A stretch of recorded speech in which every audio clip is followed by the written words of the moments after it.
So good evening and welcome. I hope everybody's got a drink that wants one. But thank you all for being here. I know it's been an eventful week, but state of the school, I know, is a topic that's near and dear to everybody's heart. I'm Tom King, and I'm the president of the Board of Trustees. My family, my wife Lynn, who's also on the board, and my 3 kids have been at the school for 7 years. I've been on the board for 3 years, and this is my first year as board president. It's also the first time I've been through kind of soup to nuts the strategic planning process at King. I've been through it many times in the corporate setting, but this is the first time here. And I have to say, it was an incredibly thorough process, and I think the result is extremely ambitious. As you can see from the agenda, tonight is about the strategic plan, and it's about the direction of our school. And after I speak briefly, you'll have the opportunity to hear from Dr. Eshoo, her colleagues, and some students. Our planning process, our strategic planning process, has spanned 2 years, and I want to thank the broad community who were incredibly engaged. We talked to parents, trustees, students, faculty, alumni, parents of alumni, and everybody helped shape the vision you'll hear about tonight by providing input via surveys, interviews, and many, many working sessions. And throughout the whole process, there was genuinely goodwill and unity of purpose as we all focused on the question of how do we make this one of the best schools, not just in the region, but in the country. And the result of that exercise is a far-reaching, ambitious strategic plan that the whole board is enthusiastic about. We've unanimously approved it, and I have to say it was amazing partnership between the entire community, which makes me highly confident as we move to the execution phase. The timing is also optimal. We're definitely in a world that's changing, in a world in which our students are going to need different skills and different experiences to succeed. Education has to continue to prepare kids, students, to thrive in a rapidly changing world. That's the mission of the King School, and that's the lens through which we made all our decisions. So we've been working on this plan, as I said, for 2 years, and I've been living with the ideas and the concepts and what it will mean for our school and our community for a long time. I recognize it will take some time for the community to absorb the plan, and tonight is just a step in that process. We want to and will create forums like this and communications to both share the plan and answer your questions. I also want to thank my fellow trustees, most of whom are here tonight, for joining tonight, but also for their work on the strategic plan. Setting strategy is the most important duty that we do on your behalf. The trustees work for you, and we're all keen to engage on this. It's our most important topic. So please, in the reception, find a trustee, ask them whatever questions you have about the board, the plan, the process. We're keen to engage. I would like to take a minute before I turn it over to Karen to introduce the trustees and to thank them for their hard work. So we elect trustees, a third of the board every year, so we have 3 classes. The most recent class up there is Claude Amadeo, Kyle Clark, Ella Cohen, Nancy Heaton, Greg Jansen, and Peter Resnick. The class prior to there, the first-term trustees, Matt Allard, Nancy Armstrong, Jess Struble, Stacy Gain, Rich Goldman, Miriam Kagwa Mwenda, Ed Moulet, Bo Taylor. And the oldest group is my wife Lynn, Todd Raker, and Elisa Savitz. It's not actually the oldest group. Here's the oldest group. Myself, Doug Perlman, who's our first vice president, Dan Ozismere, who deserves a special shout out. He was the chairman of the Strategic Planning Committee and the Strategic Planning Steering Committee. He was tenacious, patient, great conceptual thinker, really worked on all of our behalfs very hard. Carmen Fela, our secretary, Rob Holtz, our treasurer, and 3 at-large members, Tom Conhini, Misun Freeman, and Eric Gerster. So thank you all. Of course, we couldn't have a plan with this scale of ambition if we didn't have a great CEO. And so it's my pleasure to introduce our amazing and charismatic head of school, Dr. Karen Eshoo.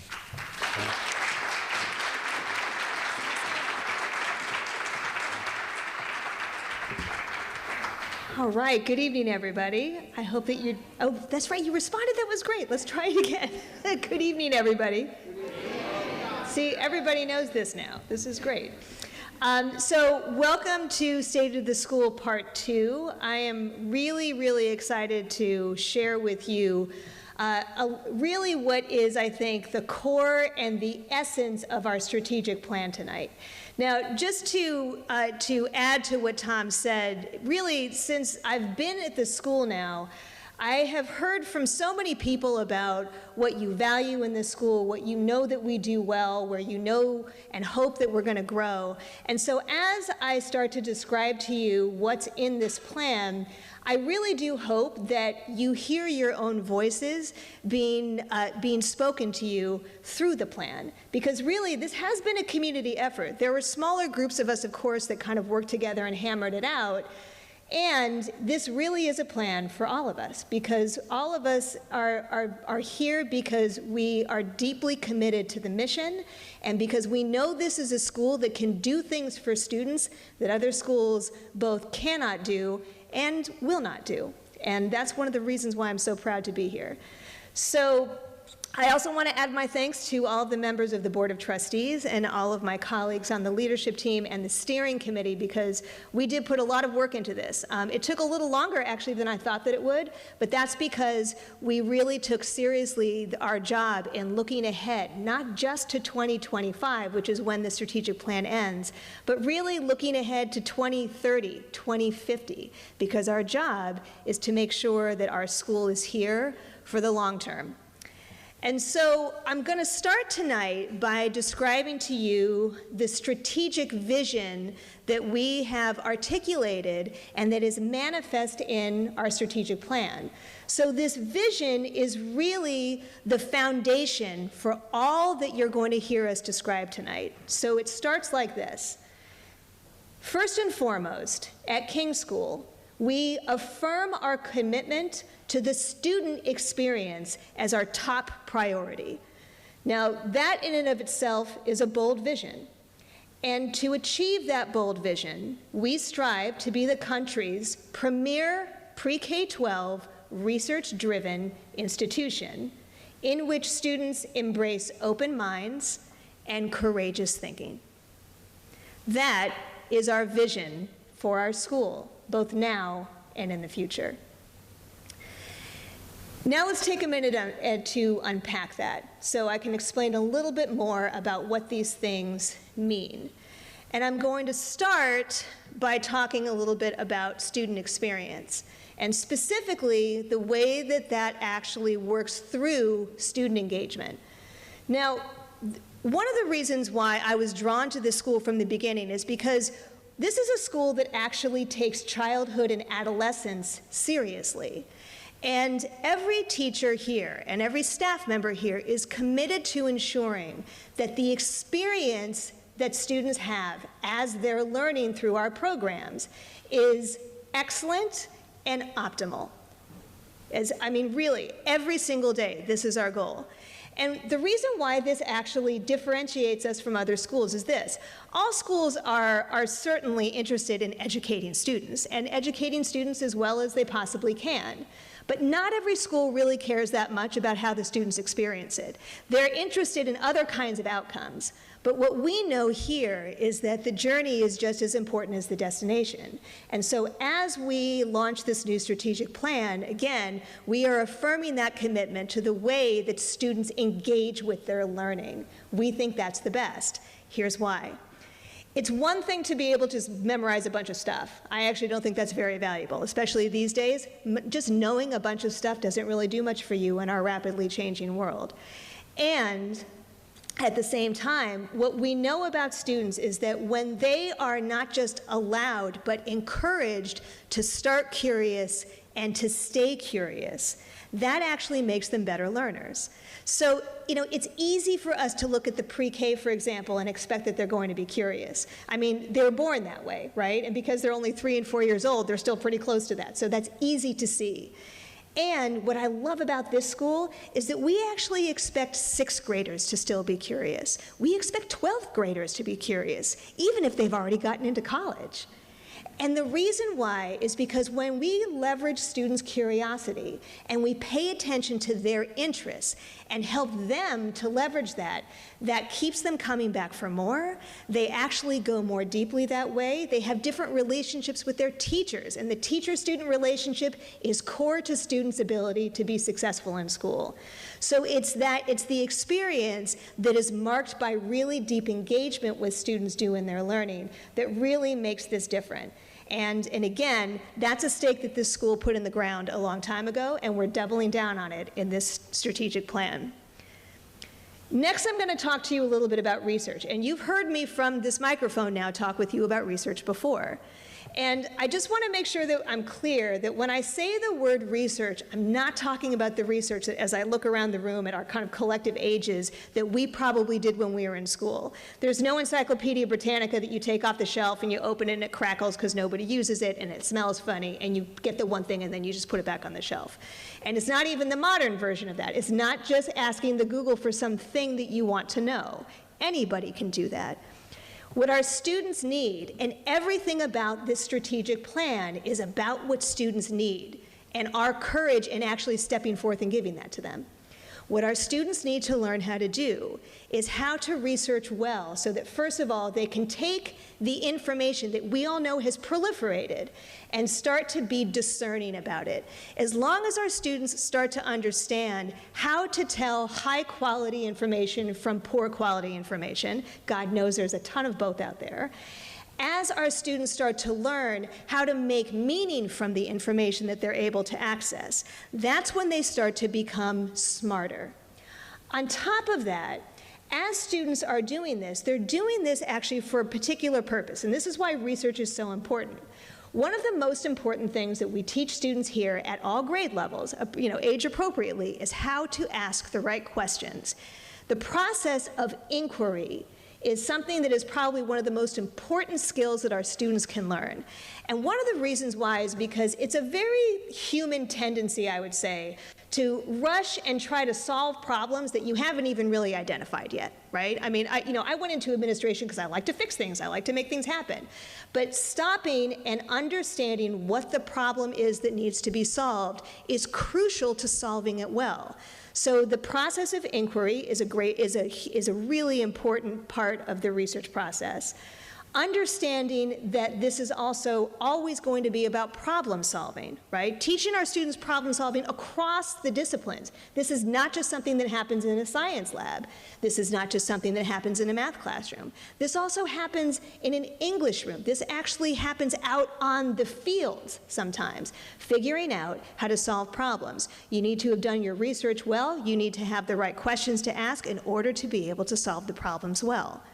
And what we know is that in order for students to do this, they are going to best learn these kinds of skills, again, that are crucial to their success in the world. They're going to learn them best in a project-based environment. The reason why is because in a project-based environment, you're taking the skills that you've learned and you're applying them. Again, it's one thing to be able to kind of parrot back to your teacher what you've learned. It's a whole other thing to have to apply it to an actual problem. Now, the difference I would draw for you is this. A lot of times in math, students get into a rhythm of just solving a problem, right? Getting to the answer. And I remember, for example, taking algebra and really liking algebra because as long as I understood what the formula was, I could just plug the formula into anything and I'd get my answer and then I could go on to some other homework that I would rather be doing. It really wasn't until much later when I was asked to explain how I got to my solution that it started to make sense. And I think we've all been in this situation. When you have to explain what you're doing to somebody else, when you have to explain how you solved a problem, math or otherwise, that's where your learning goes more deeply. And in a project-based situation, that's exactly what students get to do. And those are the kinds of experiences that we are committed to providing for our students much more intentionally and broadly and deeply within our program. Now, the concept of open minds and courageous thinking is something that I think really gets me excited because it's core to who we are as King School. One of the things that we know is that we're in a tough spot right now in the world and certainly in a challenging spot in our country. I am a huge believer that, that our students can and should learn right here with all of us as adult models to learn what it means to disagree without fighting, to engage in civil discourse, and to be able to do this in a way that actually pushes them further to challenge their assumptions and, again, think about problem solving in different ways because they're challenged by those around them. That is a hallmark of our school. And we're actually going to be setting up lots of opportunities for that this year because we live in the world and we want to make sure that we are engaging our students appropriately in terms of the election and everything that else is going to go on around that. And it's going to be really tough, but it's also going to be excellent because in order to do this, our students have to be able to practice it in a place where they are safe and they are known.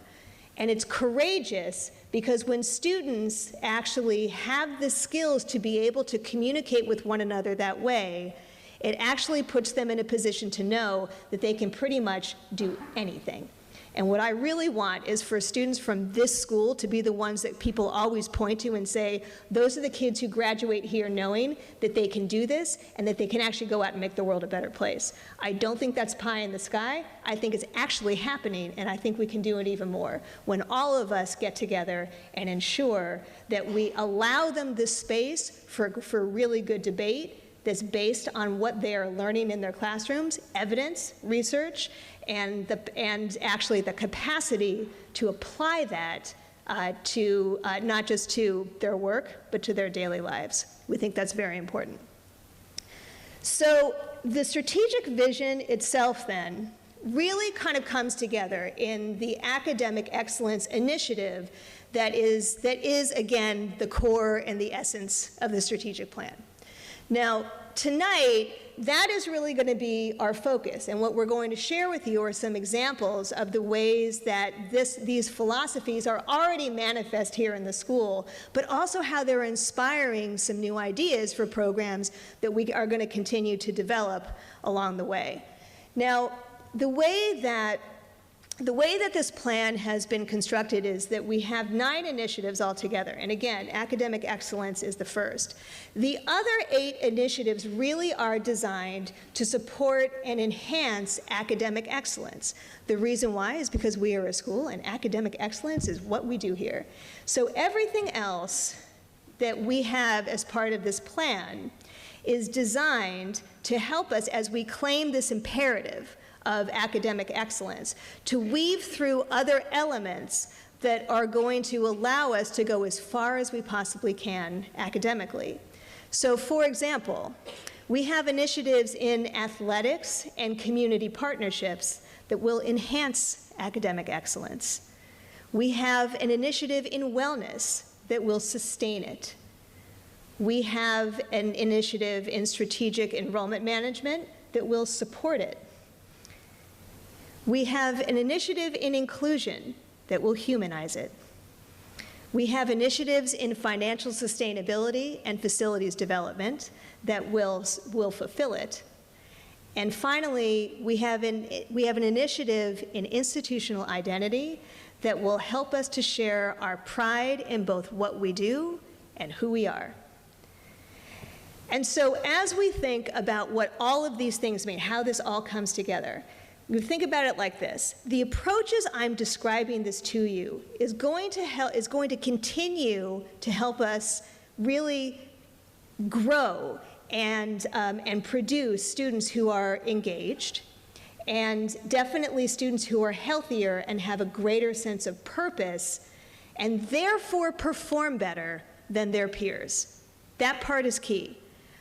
And what that means is that our students will be the ones who will really have a deep understanding of themselves as learners and have experiences that they can point back to that are marked by the great relationships that we know, again, are some of the best ways to tell what an excellent school that we are.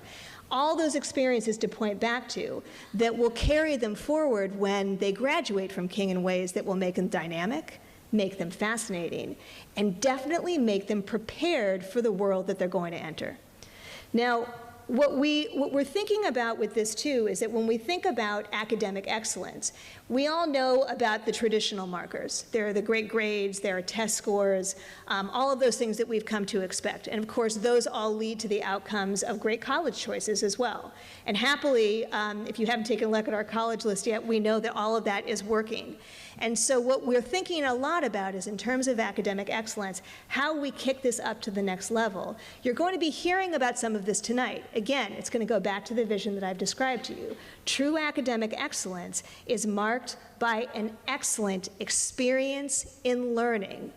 That makes all the difference. Again, it's not just about stuff. This is about learning, sustaining that learning, and retaining it in ways that makes you ready and hungry for more. That's what the world needs, and our students need us to provide this for them. As a student-centered institution, we are compelled to make this happen. And so, as we think about academic excellence tonight, now I think in many ways we get to the good part where you get to stop hearing from me and you get to start hearing from the folks who are actually making this happen. And so tonight, I'm really excited to invite some colleagues to the stage. In just a moment, I'm going to invite Amy Vorenberg to the stage. She, as you know, is our head of lower school. And we're going to start, though, with a video. And in the video that you're going to see, you're going to be, if you haven't already been, introduced to our new pre-K and kindergarten programs that are Reggio-inspired programs. And the work that the teachers in these classrooms are doing this year is nothing short of phenomenal. And that is not an exaggeration. Just talk to the parents of pre-K and K students and they will tell you the same. Now, I'm going to show you the video right now, and then after that, Amy is going to share a little bit more with you about the program and then give you a preview of a really exciting program that's actually taking place this spring, to which you will all be invited, and that is a really great example of the kind of learning experience you just heard me talk about.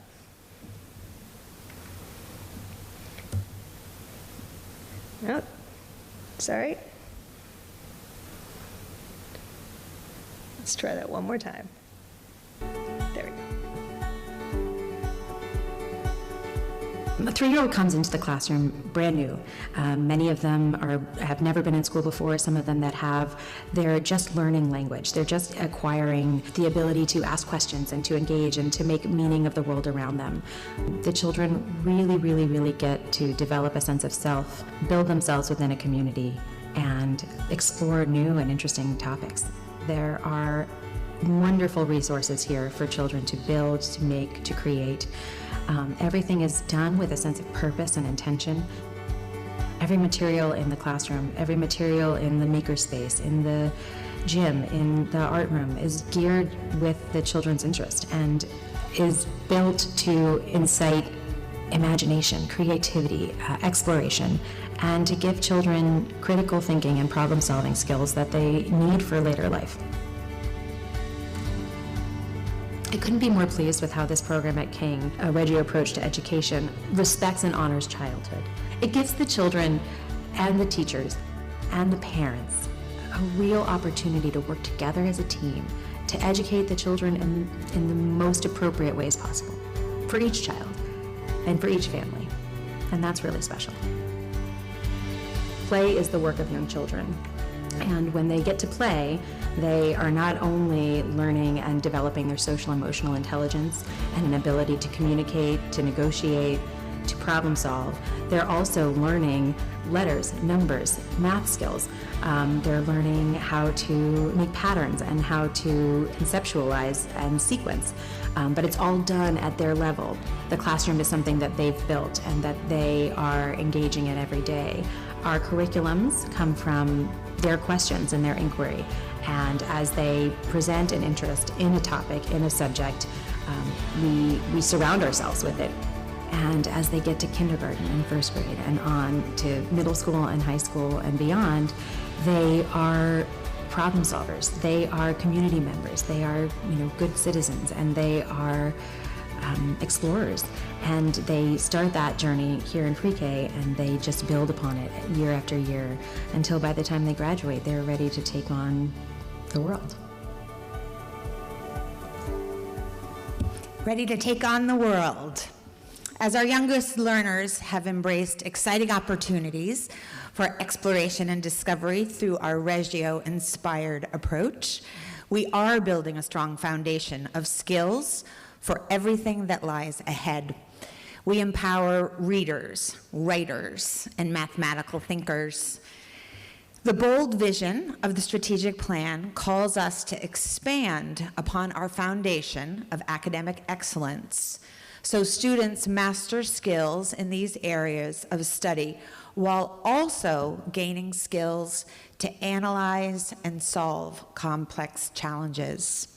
Today, I want to provide an example of what it will mean in the lower school for students to engage in a more project and problem-based, collaborative, engaging learning experience. In lower school, across all grades, projects come to life in subject areas, focusing on skill sets and activities. Projects that may sound familiar to lower school families include the State Fair or the Motion Carnival.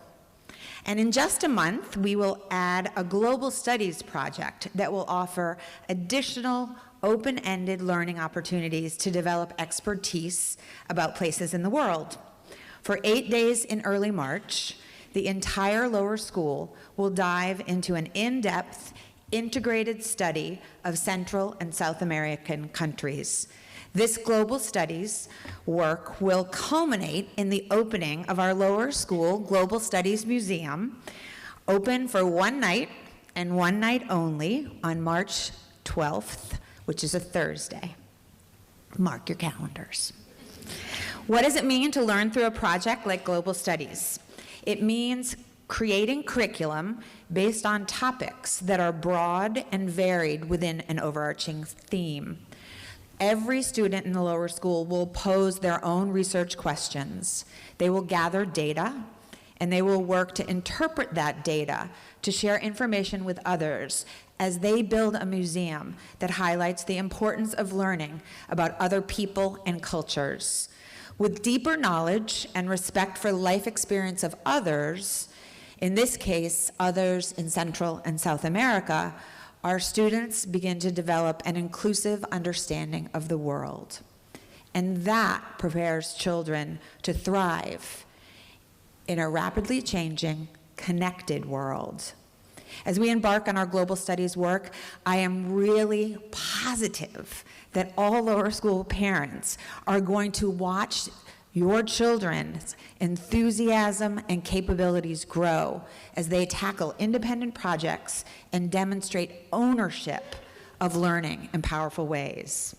So as I said, you are invited to the museum Thursday, March 12th at 4 p.m. We will cut the ribbon to open the Lower School Global Studies Museum. More broadly, I am very confident that the model envisioned by the strategic plan, the model of project and problem-based learning experiences, it provides incredible opportunities for young children to gain skills needed to become nimble and courageous thinkers. And it's really fun to learn this way. Thank you.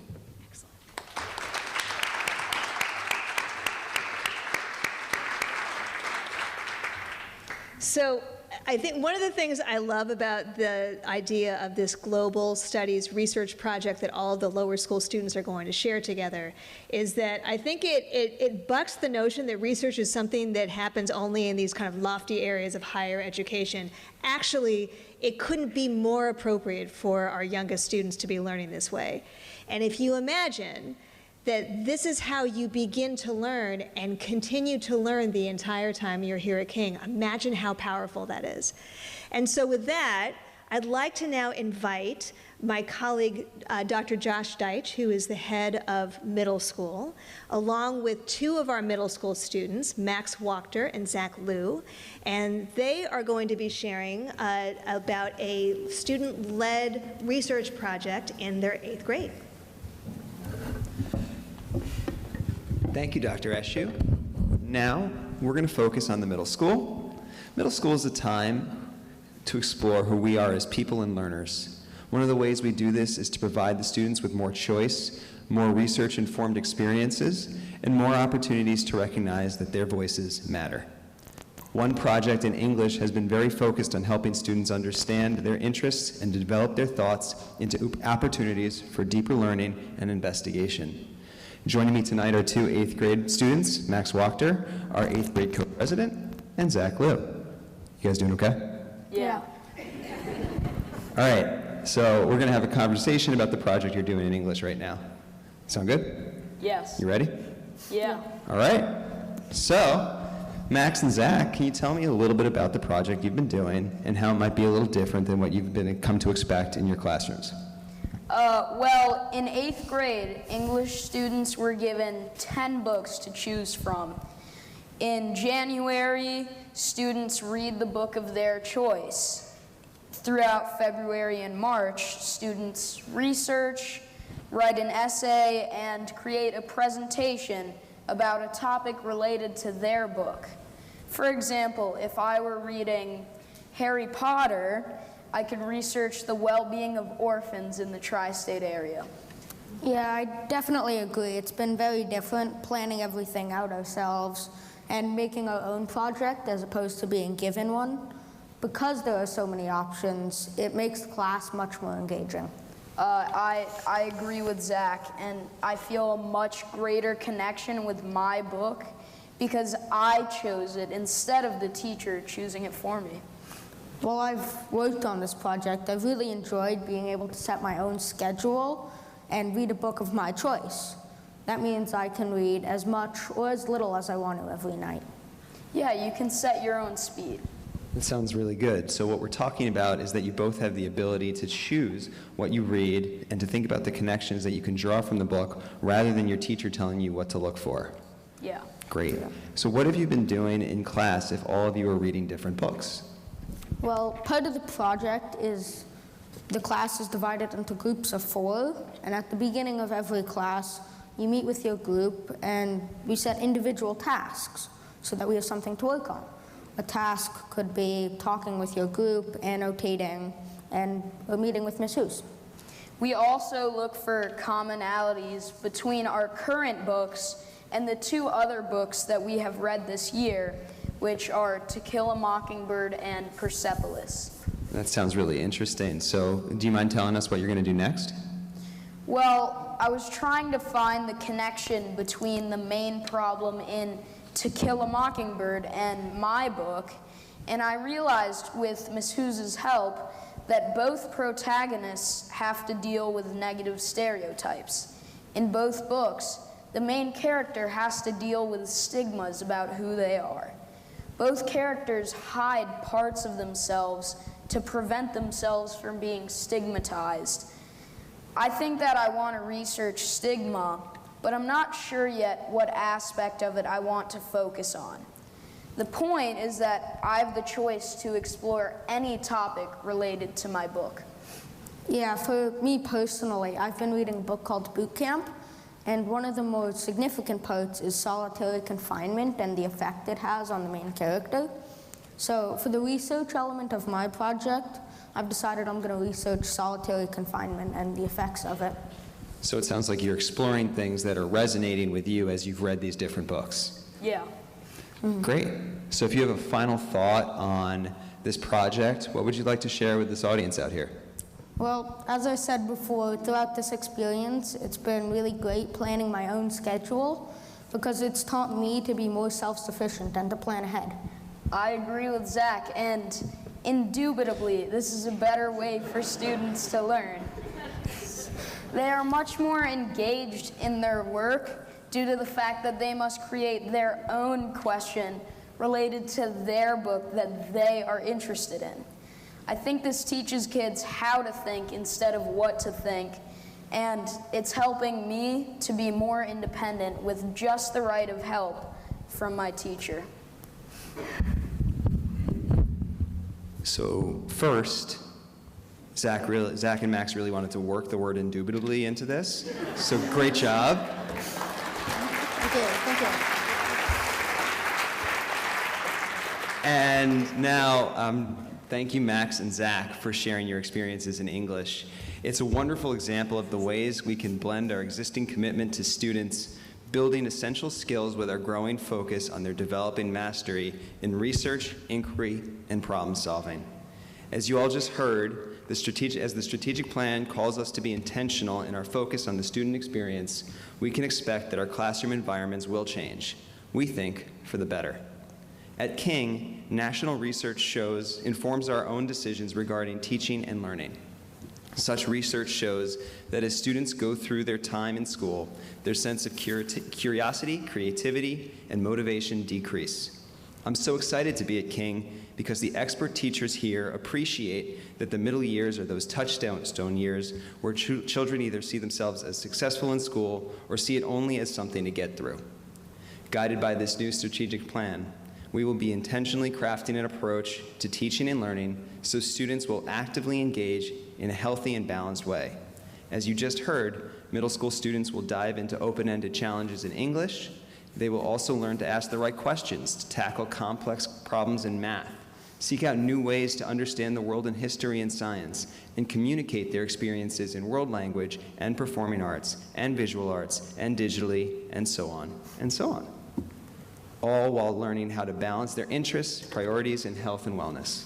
Middle school students at King will be deeply engaged, personally motivated, and will have the right skills and tools in place to tackle whatever may be put in front of them. Max and Zach, thanks again for sharing with us. It's exciting to hear about the ways our students bring their whole selves to their school experience. I can't wait to see what you all and your classmates do next. Air high five.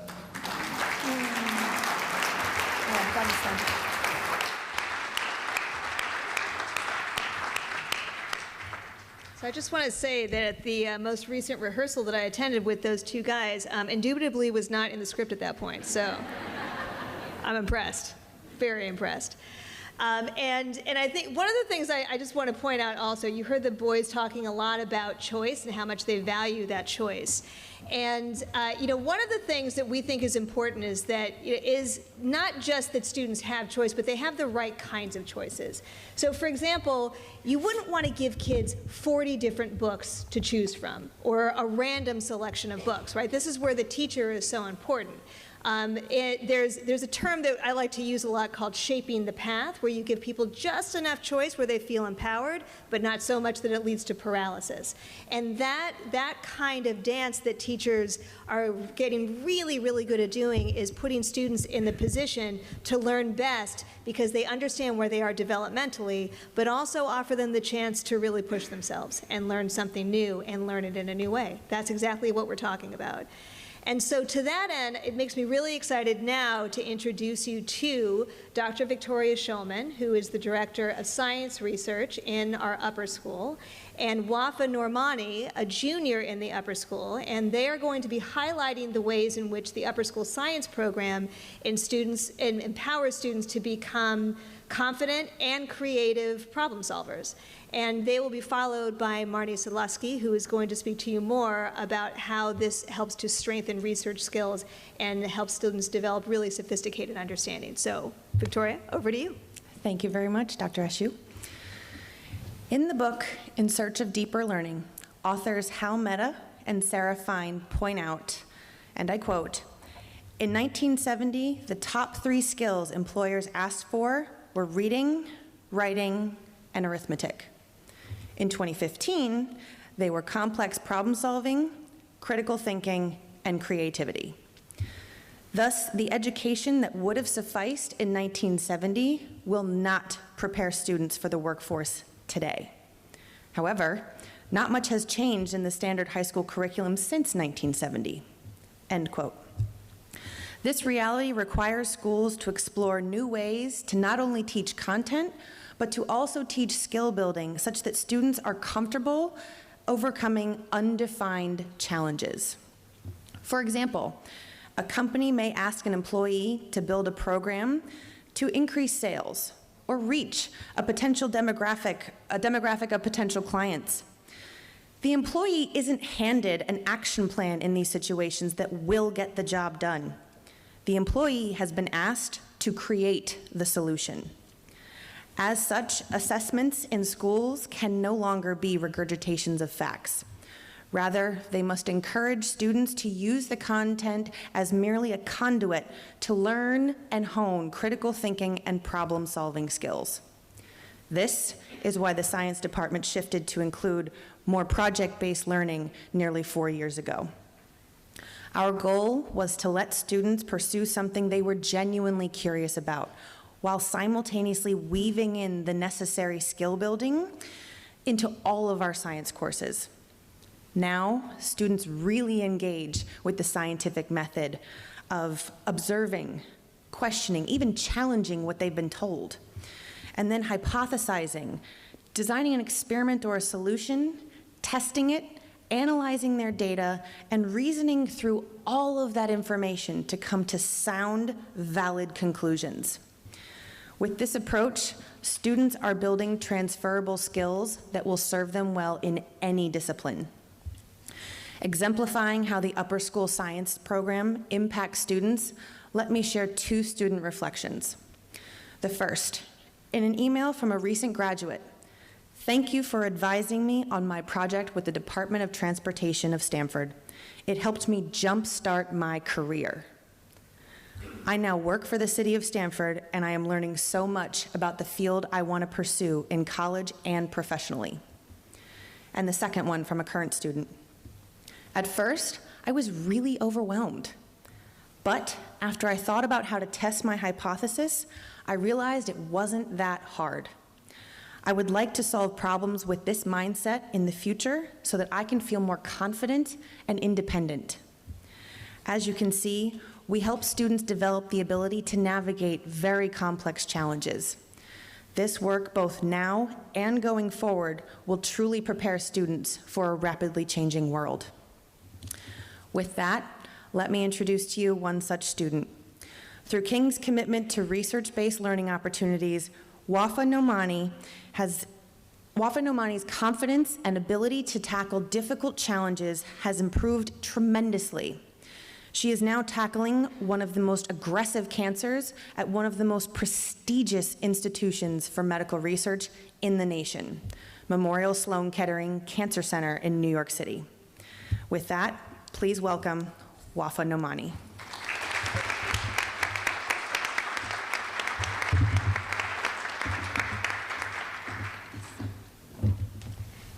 Hi everyone, and thank you Dr. Schulman for inviting me to share my experience in science research at King. In the past 3 years, my science classes have allowed me to pursue research projects that have gotten me really excited about my learning. I'm not just sitting in a lecture for every class. Instead, I'm being challenged and encouraged by my teachers to actively engage in my own learning through projects.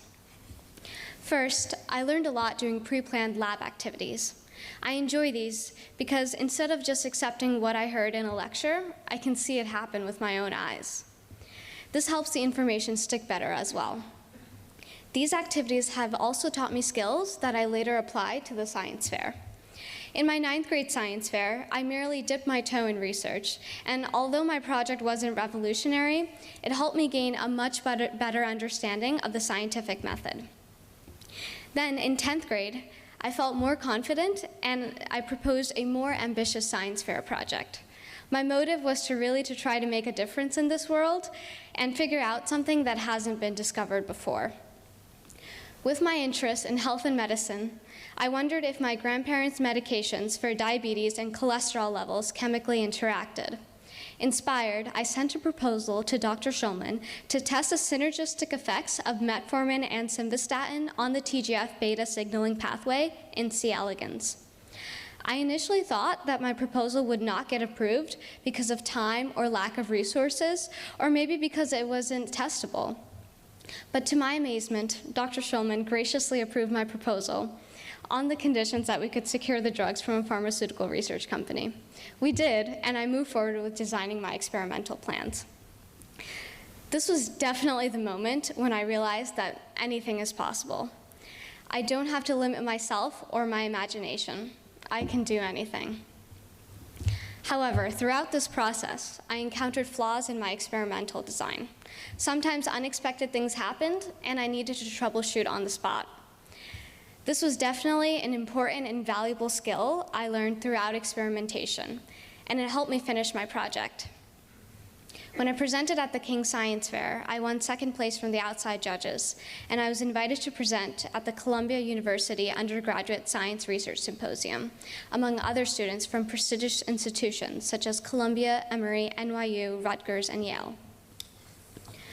Additionally, because of my science fair project, I recently secured an internship at Memorial Sloan Kettering Cancer Center, where I'm currently trying to develop a nanoparticle drug delivery system for the treatment of pancreatic cancer. Going into my internship amongst graduate students and postdocs, 10+ years my seniors, I definitely felt overwhelmed at first. But I had enough preparation from my previous science fair research projects to be able to handle it. This has truly been an unforgettable experience for me. Through a high school science fair project, I stepped into the shoes of a researcher and into the real world. I have wanted to do this forever, and I thought I wouldn't be able to do it until I was much older. I am so thankful for King's research training and project-based learning, because I can do this now as a junior. Every day in the lab, I get a rush of adrenaline and excitement. Every day I discover something new. Thank you.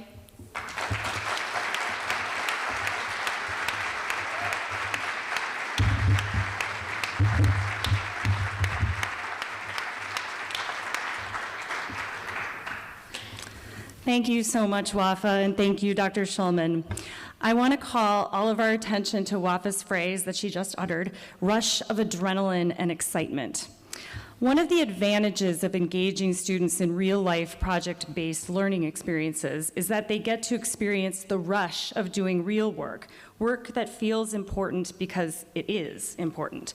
And when students, particularly teenagers, know that their work is important, that it has real-world consequences and connections, their work is more likely to inspire better learning. As both Wafa and Dr. Schulman point out, it's moving from the abstract to the applied, from the abstract to the concrete task of meaning making that makes a learning experience like those we've just heard about so memorable and lasting. We know that students who are engaged in meaning making will create lasting memories, and as a result, they're going to learn more. As research biologist Dr. Hope Yaron says, quote, 5 days in the field is worth more than a semester behind a desk, unquote. And this truth doesn't just apply to science. Indeed, when Dr. Schulman speaks about the scientific method, we should recognize in its rhythms so many parts of our curriculum: learning to ask insightful questions, creating a hypothesis, engaging in evidence gathering, evidence analysis, evidence testing, drawing conclusions, changing our minds, and yes, failing and starting again. So, tonight I'll focus on project-based learning in our upper school, drawing upon our programs specifically in history and the visual arts. Some of you may recall from a previous State of School presentation that history faculty member Patrick O'Neill introduced a two-part course in our upper school that combined classroom work with field study. Field study is an approach to teaching that, in his case, engaged the students with the troubles of Northern Ireland, and the students traveled to Northern Ireland to experience what they'd studied in the classroom, field study. They interviewed politicians, religious leaders, civilians who had actually participated in the troubles, which were no longer abstract, but very, very real for our young students. Those students speak about what they learned about the complex political, religious, and social dimensions of our humanity with much more passion and engagement than you might typically see in an adolescent. Moving forward, this field study approach, an approach we've also utilized in courses like archaeology, for example, will be particularly important as we seek to maximize our students' engagement in their own learning. The adolescent, we know, needs this type of engagement to learn best. Teenagers are working on developing a self, a core of self, individuating from the adults in their lives and seeking their own purpose and meaning. Teens always ask, why do I have to know this? If the adults in their lives don't give them compelling answers, we sometimes lose them. I say sometimes because we know many kids at King can do school.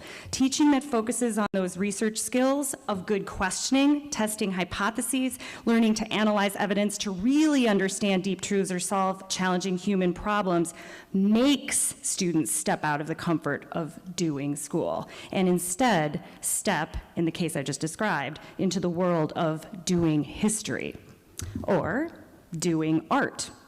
Ran Lapola, the chair of our Visual Arts and Design Department, worked this year with the visual arts faculty across the lower, middle, and upper schools to develop a model of engaged learning called the OPEN curriculum.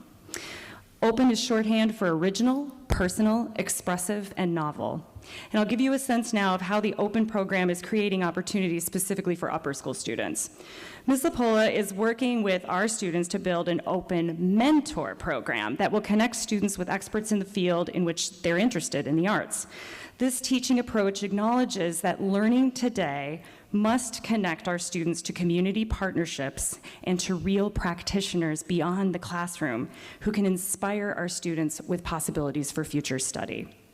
Upper school students who are interested in architecture, for example, can debate with a mentor, an architect, about how architecture can create healthy and inspiring work environments. These are just a few of so many examples of how our curriculum already offers applied learning opportunities for our students. Our strategic plan now calls us to empower our students even more intentionally and consistently to be relentlessly and deeply curious about their world. I am so excited for the future of engaged research and inquiry-oriented work at King. This is the best place to be a student right now as we engage in the present and keep our eyes firmly on the horizon. Thank you very much.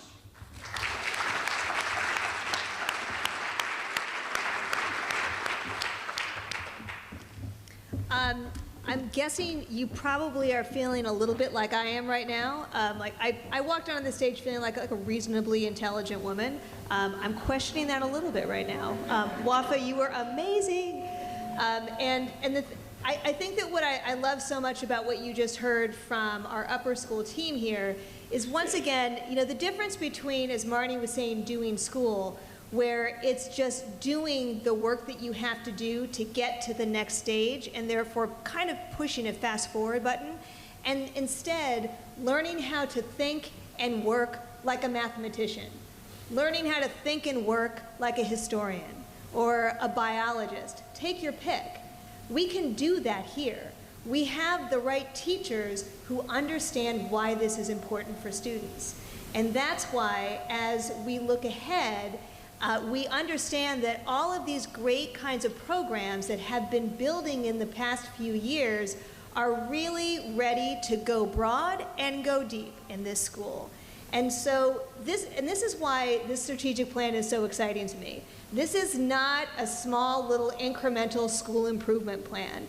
This is us putting a stake in the ground and claiming our place as one of the best schools in the nation. I'll just own this one. It was really important to me that we really started to think this way about ourselves, because I've seen schools all around the country. I've never seen a school quite like this.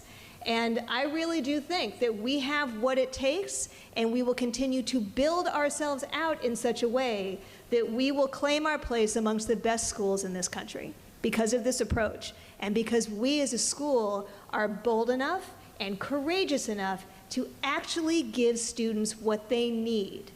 We've always been good at doing that. That's actually part of our history. But given how the world has changed, we know that the time to do this is now. And let's face it, I'm not still driving the same car that I drove back in 1985 when I was in high school. It was a Honda hatchback, by the way. And I shouldn't be, right? We should not expect that what used to work is going to work now. And you heard that wonderful quote from Victoria. And that's why I'm just so thrilled to have the partnership of the board and their enthusiasm for this direction, this way of thinking and being, and all that it can do for our students.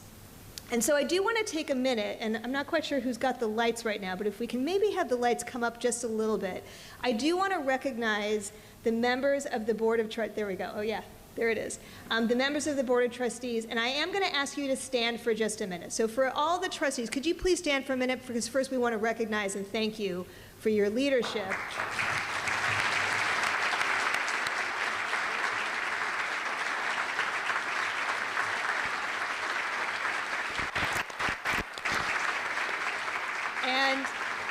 I could ask you to stay standing for just a minute. I know everybody already saw your pictures up, but I just want everybody in the room to get a sense of who these folks are, because tonight in particular, it's been really important to the trustees, and I think, led especially by Jess Durbel, who is the chair of our trusteeship committee, that all of you in the community get not just a sense of who they are by sight, but also in conversation.